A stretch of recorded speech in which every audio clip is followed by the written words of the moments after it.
আজকে উপদেষ্টা আসিফ মাহমুদ সজীব ভুঁইয়াও কিছু আশঙ্কার কথা বলেছেন গণমাধ্যমকে।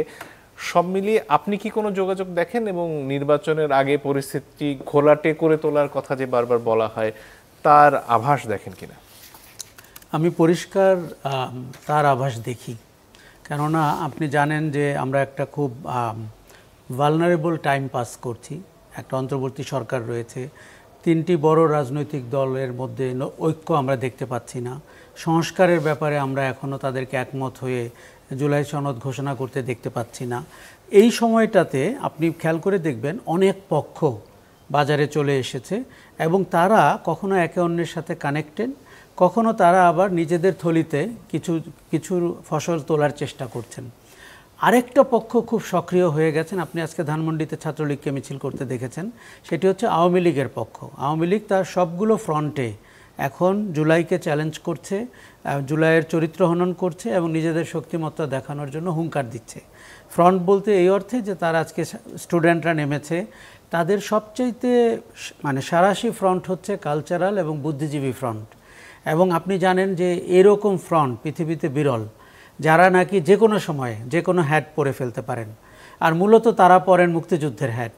তাহলে আপনাকে সুবিধা হবে যে কোনো ধরনের অন্যায় আপনি ওই হ্যাটটা পরে করবেন। ধরেন নাসিরউদ্দিন ইউসুফ বাচ্চু, উনি শহীদ মিনার ইজারা নিয়েছিলেন এবং 16 বছরে শহীদ মিনারে কেউ ঢুকতে পারতো না, আহকামুল্লাহ, বাচ্চু, কুদ্দুস বলে কিছু লোকের জন্য। পরীক্ষা দিতে হতো আপনার জাফরুল্লাহ ভাই গণস্বাস্থ্যের, উনি মুক্তিযোদ্ধা কিনা। আল মাহমুদ কবি, উনি শহীদ মিনারে যেতে পারেন কিনা।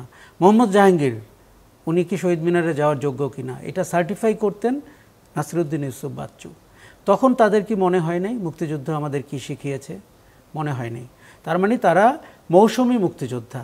যখন ক্যাপটা পরতে হয়, হ্যাটটা পরতে হয়, যখন আওয়ামী লীগ বিপদে থাকে তখন তাদেরকে নামানো হয়। আওয়ামী লীগের A team, B team, C team, D team, এইভাবে তারা দায়িত্ব ভাগ করে নিয়েছেন কে কখন নামবেন। আর তাদের গায়ে হাত তোলা, তাদের দিকে কঠোর হয়ে তাকালেই মুক্তিযুদ্ধের দিকে কঠোর হয়ে তাকানো, এটা একটা ছেলে ভোলানো ছড়ার মতো। মানে এক সময় কেউ মুক্তিযুদ্ধ করতেই পারেন। আবার মজা রাখবেন, কিন্তু তাদের কথাগুলো তারা তাদের মতো বলতে থাকলে কি তাদের কথা প্রতিষ্ঠিত হয়, নাকি সেটা আসলে দিনের শেষে গুরুত্ব হারায় যদি সেটাকে যৌক্তিকভাবে মোকাবেলা করা যায়? আমি কিন্তু তাদেরকে আক্রমণ করা, তাদেরকে সন্ত্রাস বিরোধী আইনে ধরে জেলখানায় পুরে ফেলা এগুলোর পক্ষে না। এতে করে ওই সমস্ত শক্তি আরও বেশি ইস্যু পায় সামনের কাতারে চলে আসার। কিন্তু আমি এই সত্যটি বলে যেতে চাই যে তাদের এই বয়ান হচ্ছে দলীয়, তাদের এই বয়ান জুলাই বিরোধী, তাদের এই বয়ান আমাদের তরুণদের অহংকারের জায়গাটিকে প্রশ্নবিদ্ধ করার জন্য। এখন আপনি যে লোকগুলোকে ওই দিন দেখেছেন রিপোর্টার্স ইউনিটিতে, আরও কিছু লোক আমি জানি না, হয়তো তারা ধরাও পড়েনি, পালিয়ে গেছেন, মেজবা কামালের মতো লোক। আপনার এই অনুষ্ঠানে আমরা জুলাইয়ের 18 তারিখে বসেছিলাম আবু সাইদ মারা যাওয়ার পরে, আপনি জানেন উনি কী বলেছেন। কাজে এইসব লোক যখন আবার রিগ্রুপড হয়, তাহলে এজেন্ডাটা আমরা পরিষ্কার বুঝতে পারি। তারা মুক্তিযুদ্ধের কথা বলবে। তারা ধরেন একজন সাংবাদিককে আমি পোস্ট দিতে দেখেছি যে এটা যদি মুক্তিযুদ্ধ না হয়ে 47 হতো তাহলে নাকি কেউ কোনো কিছু বলতো না। মানে এইভাবে আমরা একটা বিভাজনের জায়গায় চলে যাচ্ছি। 24 হচ্ছে 71-এর প্রতিদ্বন্দ্বী, এটি বানানো, এটি একটি নতুন বয়ান এবং এই বয়ানে একটা দলীয় পার্সপেক্টিভকে হাইলাইট করা হয়। আর আপনার প্রশ্নের উত্তরে বলি, আমাদের খুব ভালনারেবল, স্পর্শকাতর সময় যাচ্ছে। আপনি জানেন আজকে সারাদিন ঢাকা শহরে কি পরিমাণ গুজব উৎপাদন হয়েছে, ইউটিউবাররা কি পরিমাণ গুজবে বাতাস দিয়েছে। এবং আজকে যখন আপনার এখানে কথা বলছি কোন সরকার দেশে, এটি নিয়ে আমিও সন্দিহান হয়ে পড়েছিলাম। এখন জানতে পেরেছি যেহেতু এখানে ফয়েজ আছে, হয়তো তাদের সরকার আছে। কিন্তু এই যে সেনাবাহিনীর মুভমেন্ট, সেনাপ্রধান কোন দিকে গেলেন, ঊর্ধ্বতন অফিসাররা কোন দিকে গেলেন, তত্ত্বাবধায়কের একটি আলোচনা বা আপনার কনস্পিরেসি বাজারে আছে যে অন্তর্বর্তী সরকার নির্বাচন করবে না তত্ত্বাবধায়ক করবে। জামাত ইসলামী তার দলীয় কর্মকাণ্ডে স্লোগান দিচ্ছে পিআর না হলে সে নির্বাচনে যাবে না। ইস্যু লিখেছে ভিন্ন নেতাদের ব্যাপারে, কিন্তু পিআর হচ্ছে তার এখন মূল এজেন্ডা। কাজেই আমরা তো কোথা থেকে পিআর আসলো বুঝতে পারলাম না, এই আলোচনার কোথাও তো ছিল না। কাজে হঠাৎ করে আমাদের মনে হচ্ছে যে নির্বাচনটিকে কি ভণ্ডুল করার চক্রান্ত আছে, পিছিয়ে দেওয়ার আলোচনা আছে, আরেকটি সরকারের দুঃস্বপ্ন কারো মাথায় আছে।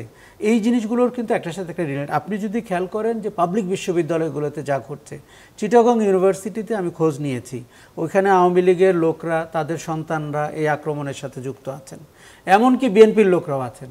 তাদের কি স্বার্থ? তাদের স্বার্থ হচ্ছে যে অস্থিতিশীলতা কিন্তু একটা ব্যবসা, যেমন ওয়ার ইজ এ বিজনেস, সেরকম দেশে অস্থিতিশীলতা ইজ এ বিজনেস। কাজেই অস্থিতিশীলতা তৈরি করতে পারলে আপনি কার কি অবজেক্টিভ, কখনো কখনো আপনি খেয়াল করবেন দলীয় পদ পদবীর অবজেক্টিভও আছে, বিশ্ববিদ্যালয়ের পদ পদবী। আমরা যেটি দেখতে পাচ্ছি যে সরকারটি যেহেতু কিছুটা দুর্বল, এবং বিশেষ করে মানে স্বরাষ্ট্র মন্ত্রণালয় অনেক বেশি দুর্বল, আমরা অনেক শক্তিকে মাথাচাড়া দিতে দেখছি।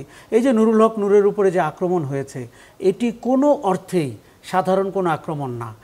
আমরা সবাই তার ভিডিও দেখেছি, এবং যেভাবে তাকে লাঠি দিয়ে তার মুখের মধ্যে মারা হচ্ছিল, আমি কখনো পুলিশকে এত মারমুখী, তারা গুলি করেছেন, লাশ ফেলেছেন, সবই আমরা দেখেছি।